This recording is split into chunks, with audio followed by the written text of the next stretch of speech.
You ever feel like you're an outsider of the human condition? Like it's the Truman Show and everybody's in on something that you're just not? Or that like you're a space alien and you just haven't been let in on the secret yet? I think we've all felt that at some point. We all felt that when we were little at some point maybe.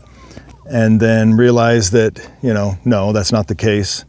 I feel like I had confirmation that I was weird in some way, that I thought was one of the most basic ways that humans can be, which is to grow up and to go through puberty.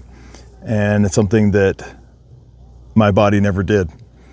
And when I was 18, I graduated high school and hadn't gone through puberty. Finally, some doctors believed me and I got tested and found out that I have something called congenital idiopathic hypogonadotropic hypogonadism, Kallman syndrome variant, which is a subtype of a rare thing. And basically, in layman's terms, my body would never go through puberty on its own. And you look at me and you say, oh wait, you're a grown man. Of course you went through puberty. What I went through, I wouldn't call it puberty. I was 18 and I finally got treated.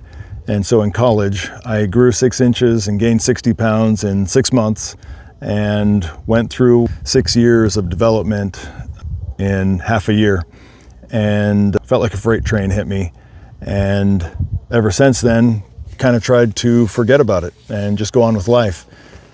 Over the last 3 or so years, I've been unpacking and unburying things that I had placed down deep inside and tried to forget about.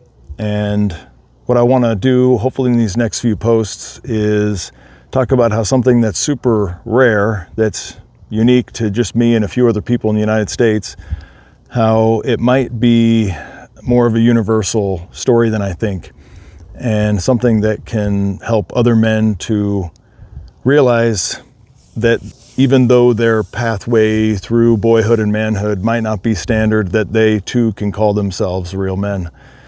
That we all maybe sometimes feel like we are not acceptable as a man. And I'm just here to say that I felt that to my deepest core and have been realizing that it is not true and was not true, and want to be able to explain what I've learned and how I've learned it and the different practices and techniques that I've learned to be able to uncover those buried things, and how anybody can do that, men or women alike, to unbury these things that sometimes make us feel less than, or just these wounds that we carry, and heal them and become whole.